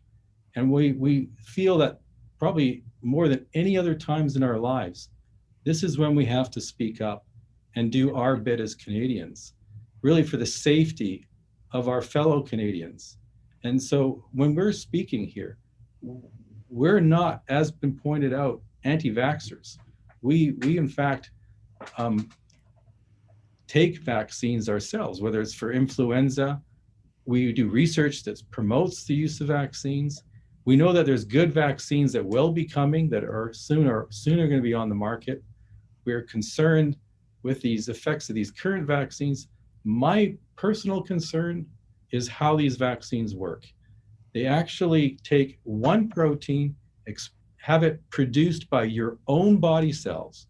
And in order for that immune reaction to occur so you can make antibodies or activate T cells down the road, that immune system has to attack your own cells in order to be able to make those antibodies that's going to protect you in the future. And in doing so, it's also taking and making potentially antibodies against your own body's proteins. And you may be fine for now, maybe after the second vaccination, but with each increased vaccination using the same technologies, it doesn't even have to be for the same virus, you will increase the chances of breaking tolerance and developing autoimmune diseases against your own body. And this is causing me great concern. So there's a lot going on here, and people need to hear about this kind of stuff. So I'll leave it there for other panelists. Well, thank you so much, Dr. Pellick. And the thing is each and every one of us in Canada, we are okay. We're supposed to be okay. We're the owners of this country, along with the Indigenous nations. Each and every one of us has a 1 vote share. And the thing is we have to start looking at each other. We are the ones who are responsible for our government to begin with. And it's up to us to work together to make sure that it no longer goes rogue the way it has this time around. But we can only do so with the people united and with the people who have common sense, who have the medical knowledge, the scientific knowledge, and the resolve to bring this forward. So that's why tonight is so important to us to have you here, because it's the message we have for all Canadians. We are all shareholders, co-owners of the Crown Corporation of Canada, and our politicians get their power from us, not the other way around. And they only get it for 4 years because it's borrowed. Well, it's time we take it back, I think. Anyways, Yeah, go ahead, Dr. I definitely agree. I was just sitting here listening to Steve and making so many great points and about the adverse reactions. And then I thought, it would be nice if Ira would say something, because he's a physician that actually tries to file these reports. And he has some interesting experience with that. If he'd be willing to share that, I think Canadians would be interested. Yeah. Thank Sure. you. Yeah, in my own experience, I've encountered quite a few adverse events that I've reported to the public health agencies. What I find interesting is that the Canadian averages, as what Dr. Pellick indicated, was about 0.05% adverse event report rate. I've sort of done a rough calculation in my own practice at about 2%, which is 40 times the national reported average. And I sort of would think that my own practice would be typical of all other practices. I think the key is physicians need to listen to their patients when they have a complaint following a vaccination. There is an obligation. Even the public health units state, what is reportable. So any adverse event, there's two different types. One is reportable within 30 days, and if it's an immune reaction, you have, I think it's about eight weeks, for reporting, or 8 weeks following vaccination, that an adverse event should be reported. But I think in the minds of many physicians is that the vaccines are safe and effective, and therefore any of these events that are happening are purely coincidental and therefore are not being reported. I do note from patients who have been hospitalized, for a particular medical event that might be within days to several weeks following a vaccination. Most of these events are not getting reported. Most of the physicians in the hospitals do not want to make the linkage of a vaccine-related reaction, and hence they don't get reported. I have encountered this with many of my own patients who have been hospitalized with events that may be coincidental following vaccination of the COVID-19 vaccines. So I have gone ahead and reported all of these events that seem that would be suggested to be serious and should be reported. Public health says you are supposed to report them. So I think the public health departments, I think they know me quite well by now. I've had conversations with them because occasionally they will call me. But on the same token, I do note that in many cases it seems reports are being dismissed, that events are deemed, they will take the initiative to say, we don't think that it's related to the vaccine, and therefore, patient can have the second dose. And that's sort of been a common finding that I have seen on many of the reports coming back on patients who have had first doses and they have these reactions, and then if the patient's still alive, they're told to get the second dose. So I do find it frustrating that that underreporting in Canada is a significant problem, and also that many of the reports perhaps are not taken seriously, or as serious as they should be taken. In a clinical trial, I've been involved in numerous clinical trials over the years, and adverse event reporting is a paramount feature of all clinical trials. And it doesn't matter whether it's a common cold, you sprain your finger, it doesn't matter what it is. Every event is reported, whether or not the physician believes it's related to whatever product is being taken or not. That's called good clinical practice. And that's how all clinical trials are conducted. And this is an FDA thing. This is a Health Canada thing. And this is the same should be applying to the COVID-19 vaccines, which are under emergency use authorization in the US or interim order authorization in Canada. And so there is a duty to report, and so I will continue to do the reporting, and because without that data, we just don't know what's going on. Yeah, and Ira, I think that's important, but I've heard other physicians that have just given up, so they're not reporting at all because they've tried, and so many are turned back.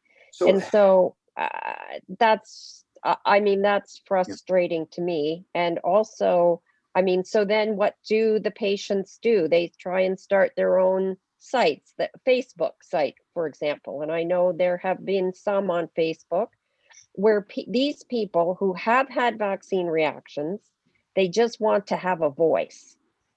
And they're human beings too, and they deserve a voice. And in Canada, the Facebook group that has been trying to report and discuss these things has been shut down 3 times. Right. That's just not right. Let's let these people have a voice. The people who have gotten vaccinated have a voice when it's gone well. Let's let the ones who it hasn't gone well have a voice too. And So the other thing, go ahead. Yeah, I was just going to say patients in Canada, or actually I think internationally, do have the option to self-report on certain websites like vaxtracker.com, Yep. which is what I advise patients who have suffered injuries to self-report, particularly if they're not, if their doctors are not reporting on their behalf to the local authorities. Yeah, that's a good point, because I think a lot of people don't know about VaxTracker, so they do try and go to Facebook where they can talk to other people and share their experience. And I guess the one other thing that I want to say is, I'm saddened and disturbed by the fact that we have so many really fine doctors and physicians that have been critically silenced and are now facing some kind of legal action. I mean, these are good doctors. I'm talking about Dr. Patrick Phillips, Dr. Byron Bridle, Dr. Francis Christian, Dr. Malthouse, Dr. Charles Hoff. I mean, it's not a short list. It's a long list. Yes, these are people that have excellent reputations. They didn't just all of a sudden kind of fall off the wagon or something. These are people that have tried to get an alternate point of view, get some facts out there, and instead of being allowed to speak, now they're facing legal actions. They're no longer allowed on the campus. They're not allowed to speak. Instead, they have to go and get lawyers. I just am speechless about that. Under such serious conditions that we are silencing our doctors.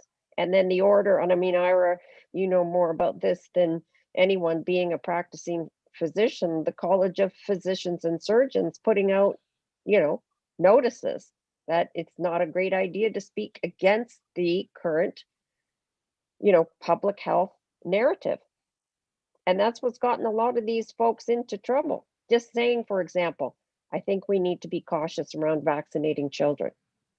They open their mouth and they lose their job. This is new for me as a Canadian. This is unprecedented.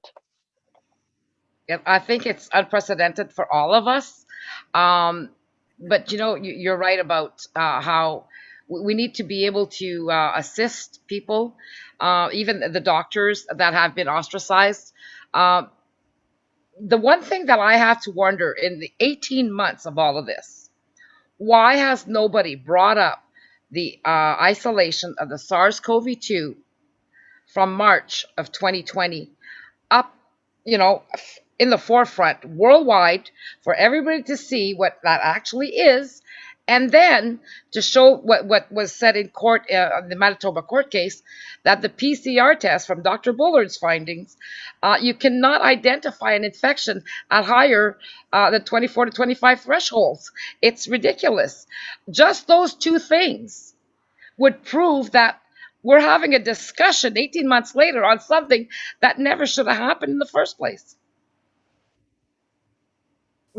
Two things. And I think so CDC has corrected that finally a few months ago, right, Harvey? Now they've reduced their cycle threshold, I believe, down to something more reasonable. It was quite high. CDC is doing that for a totally corrupt reason. The CDC only reduced the cycle threshold for people who've been vaccinated, not for people who haven't been vaccinated. Okay, see, and that's the other craziness then.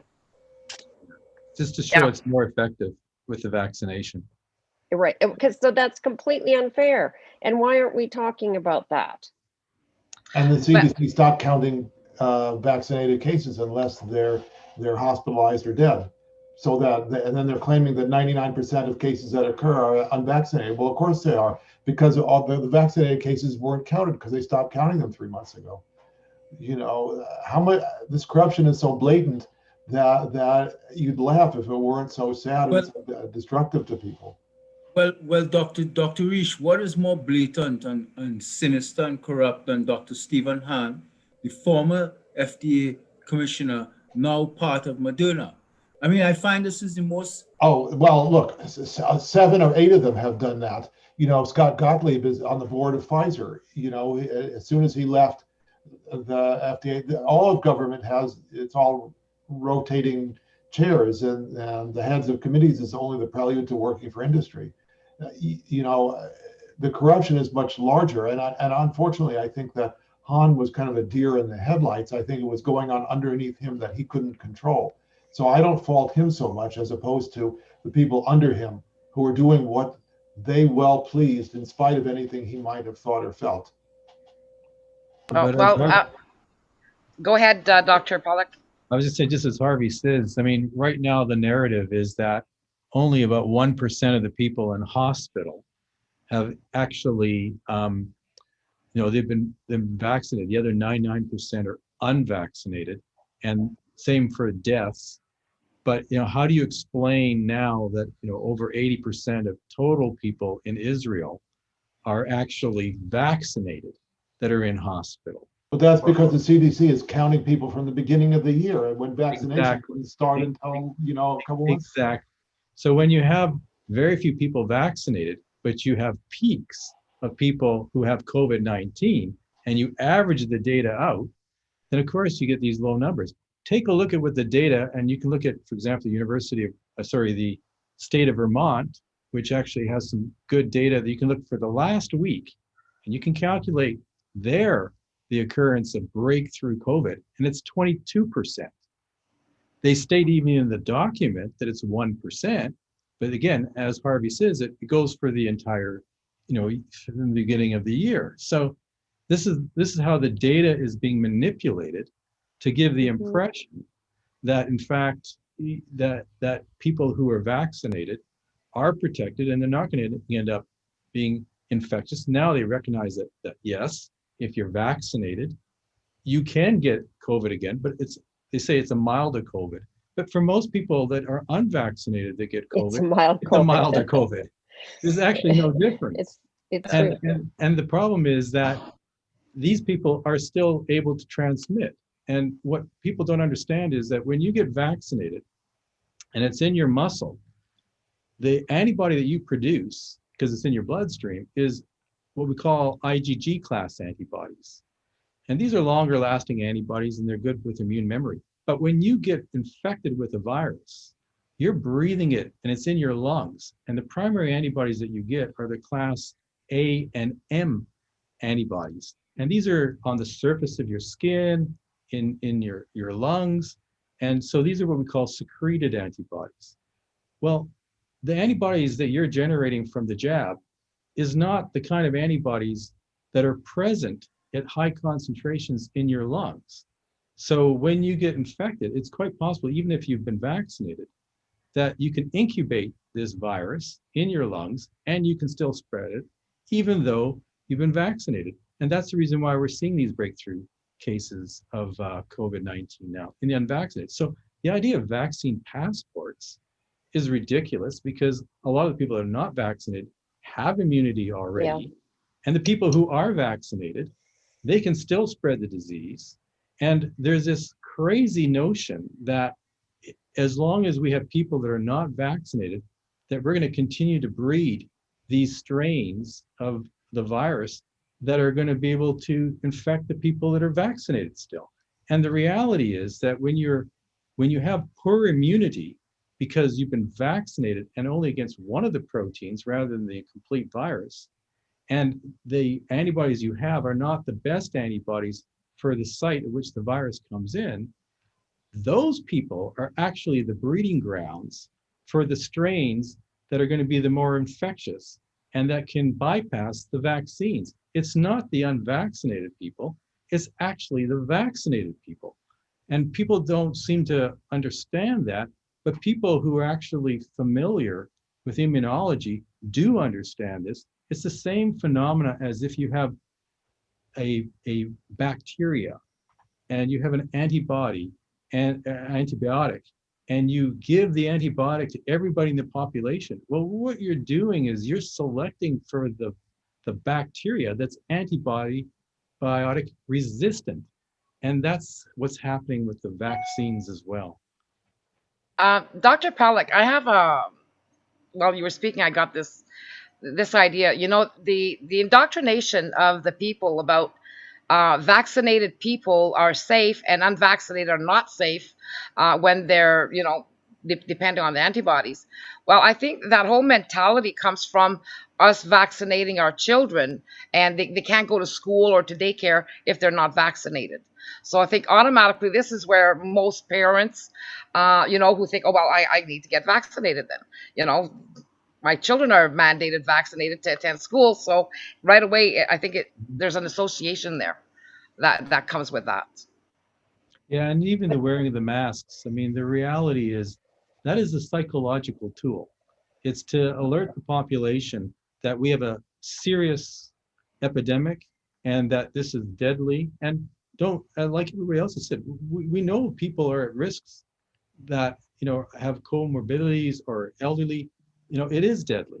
But the reality is the people that are in schools, there's the spread from a child to an adult is actually extremely minimal.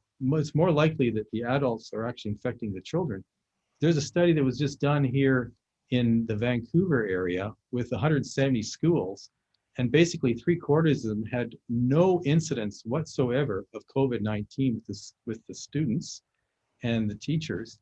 And you have to remember that in BC, our schools have only been shut for 2 weeks during this entire pandemic, outside of the normal, you know, season for schools being open. And in the cases of those schools where there was a COVID-19, it was only one student in the school or one And teacher. remember, yeah, and this is without any treatments. That's I right. mean, this is the other thing we've No got to keep in vaccines. mind. You know, we don't usually vaccinate if we have good treatments and we can look after those at high risk.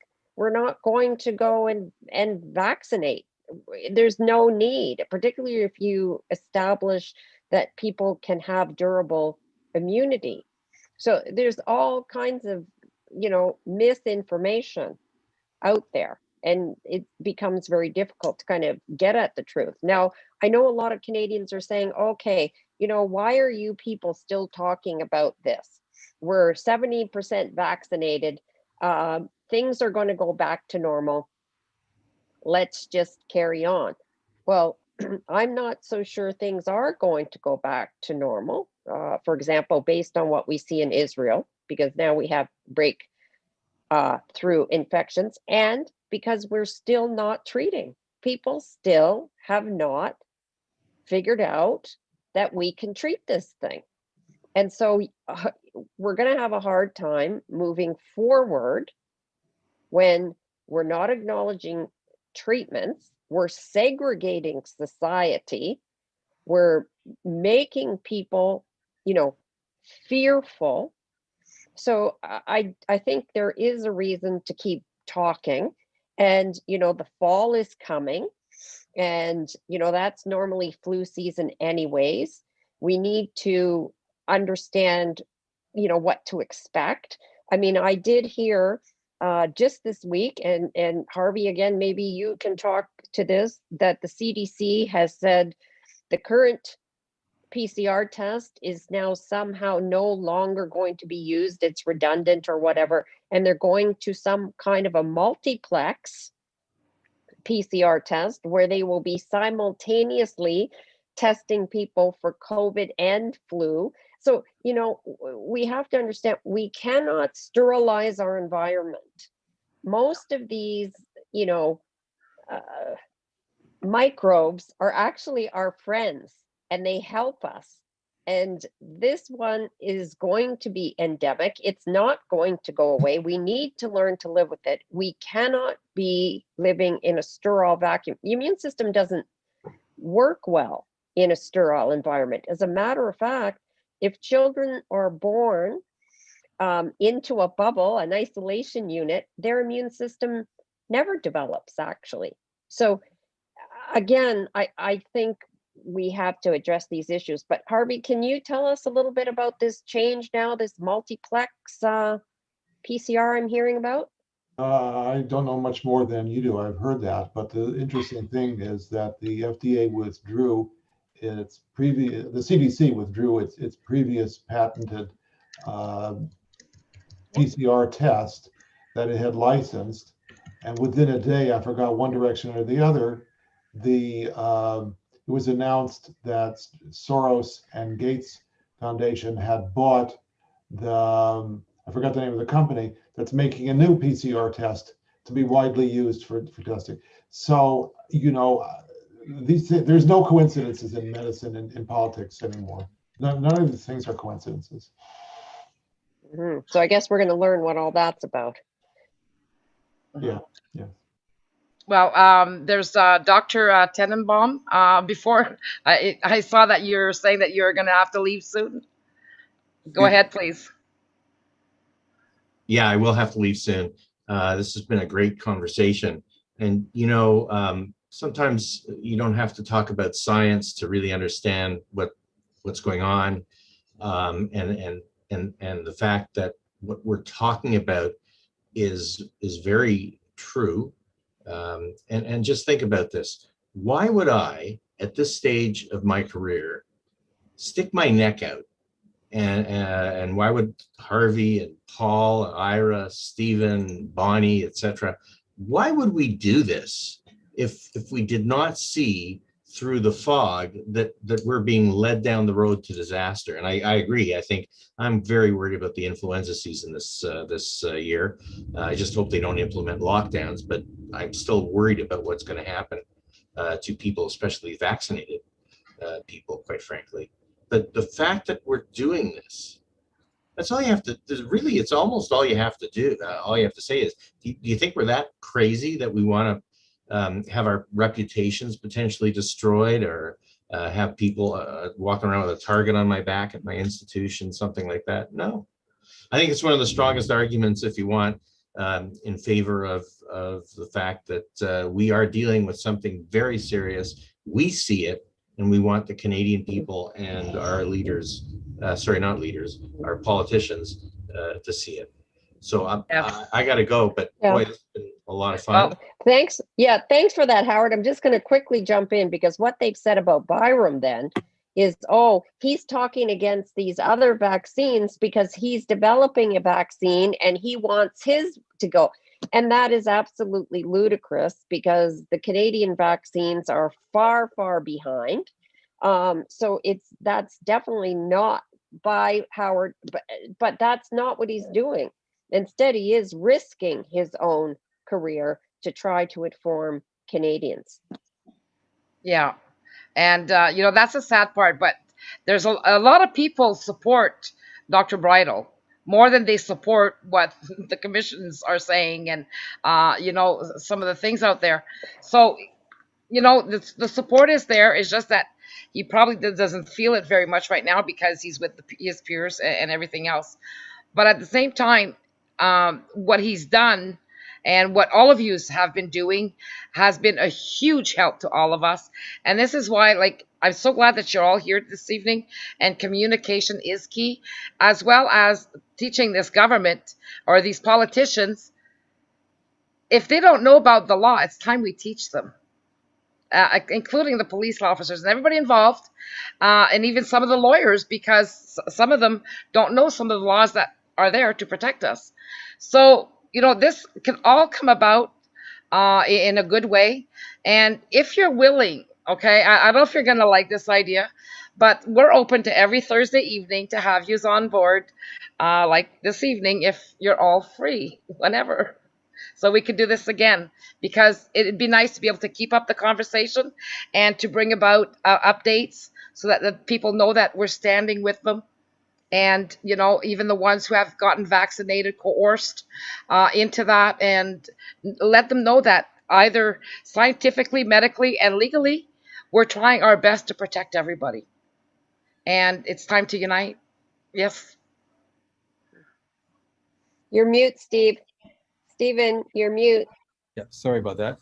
I just thought I might just mention what happened with Derek Sloan when he had Brian Bridle and actually Patrick Phillips and other people in a parliamentary press conference.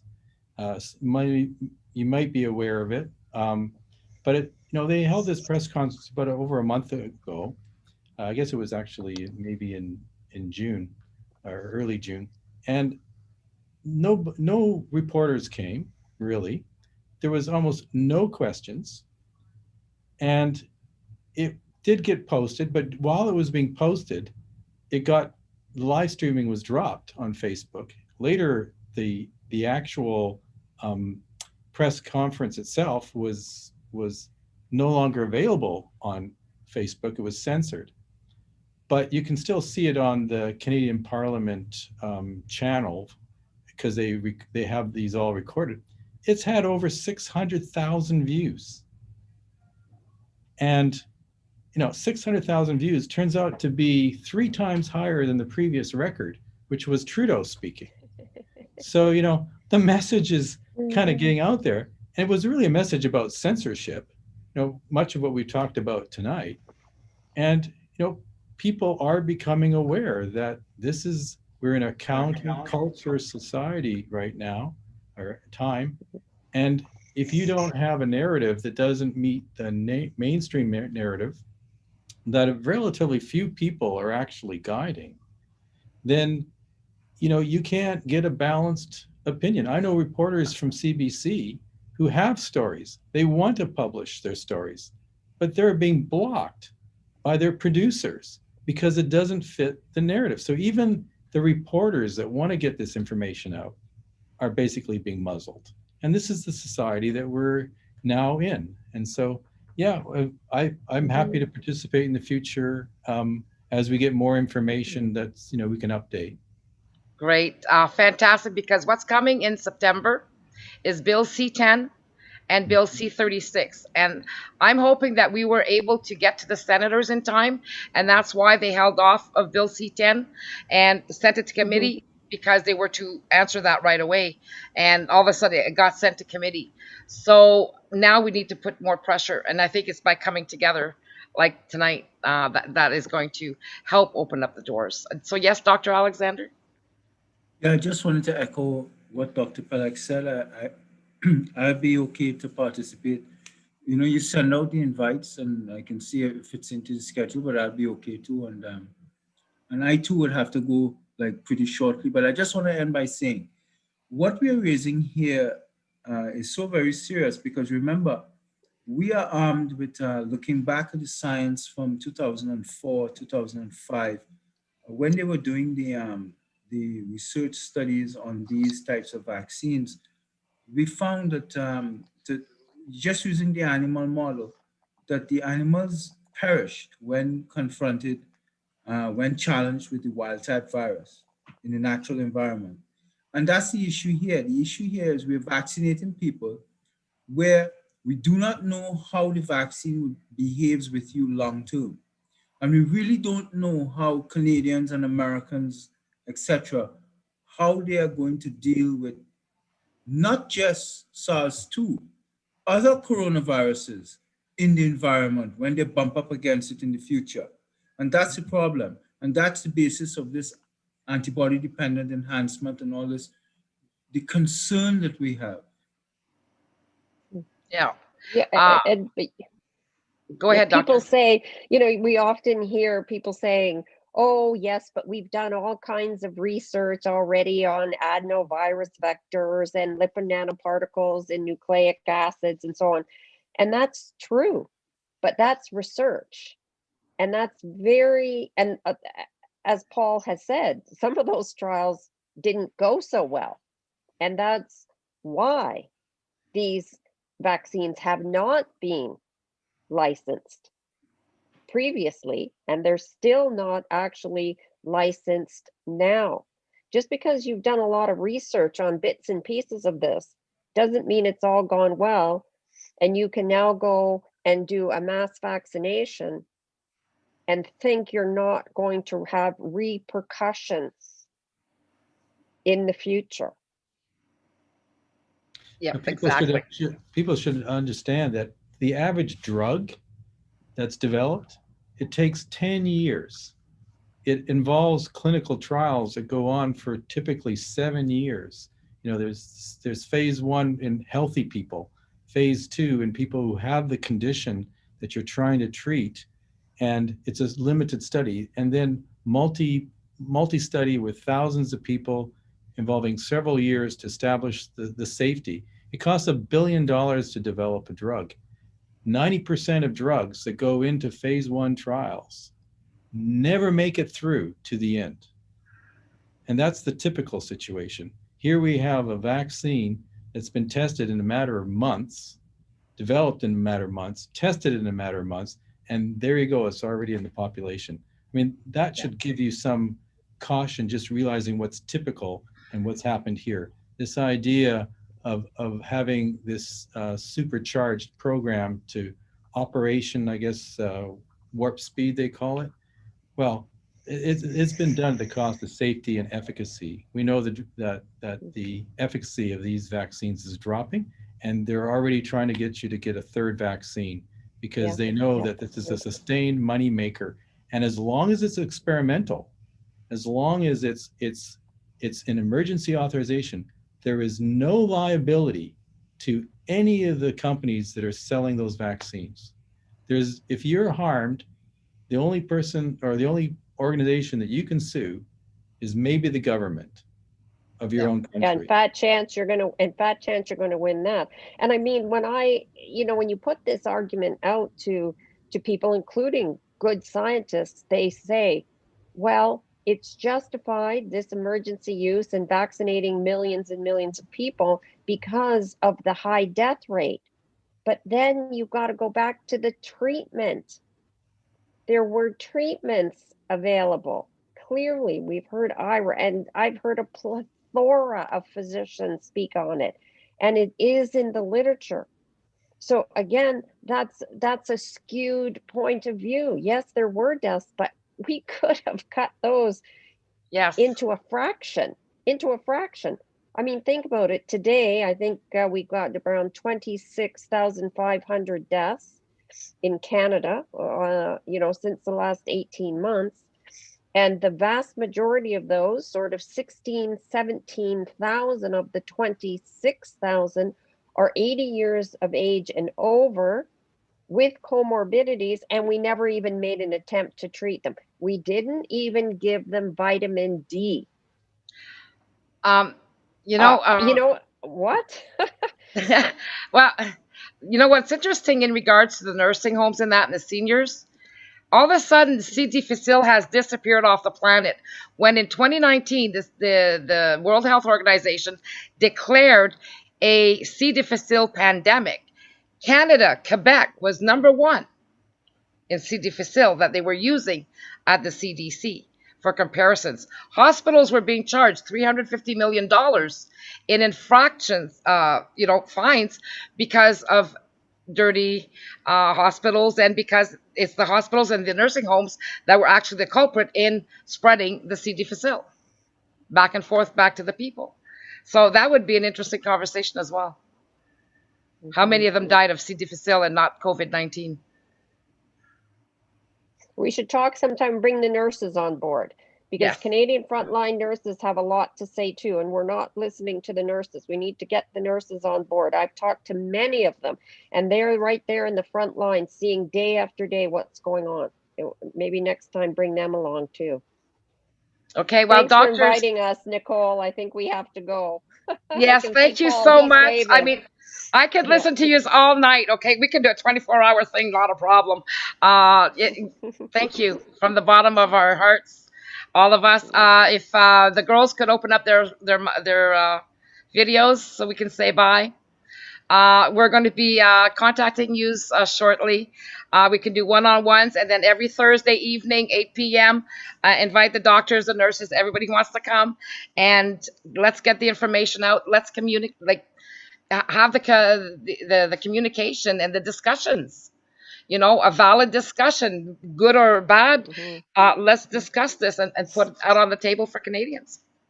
Or you could Very even bring a much. paper.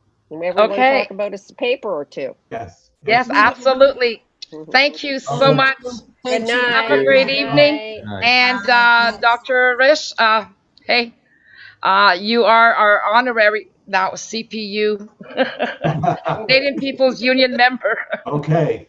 Thank you. Bye. Bye Thank bye. you all. Thank you very much. Good night. Thank you. Good night. Thank you. To follow. To follow. Yes, so everybody, thank you very much. If you've enjoyed this evening, I'm just going to cough here. I can never do it without it. But anyways, thanks for being with us. And the doctors were fantastic. We're going to try and do this every Thursday evening with the doctors and whoever. Oui, France? Yeah, I didn't want to interrupt you though. I just want to raise my hand. Well, I just want to tell Canadian people, French Canadian people, les gens en français qui vous nous avez écoutés ce soir, on va se faire un devoir de vous revenir avec cette vidéo et une traduction française parce que ce qui est ressorti ce soir de la vidéo, c'était amazing, bon, en anglais, là, mais amazing, OK? Alors, on vous revient avec une traduction très, très bientôt. Merci d'avoir été là pour ceux qui nous ont écoutés en anglais. Et Nicole, je m'excuse, je t'ai interrompu, pardon. Non, c'est bien ça, là. OK. C'est important, okay? Oui. Alors, what I was saying is that we'll come back next week and we're going to try and set all these up, and for the French people as well to be able to understand. So by uniting together, we can make a difference. Yeah. So what we're asking the people to do is to join the Canadian People's Union at the PowerShift.ca. You can join us for a $10 membership per month. And the regular membership is $120 for the year. That helps us to be able to work together because we're solutions based, not just talk based. So we're always fighting for solutions, and you've seen tonight how intriguing the doctors were with what we had to say, and so there's going to be a lot of chatter about that. And by working together, we can make sure that that our rights are honored, respected, as the official co-owners, shareholders of the Crown of Canada, 38 million people in Canada, the Indigenous nations and Canadian citizens together. We can make things happen. We can change this. Absolutely. Thank you so much, everybody. Thank you. Merci tout le monde. Bonsoir. Bye-bye. Merci. Thank Thank you you. very much, everybody. Thank you, ladies.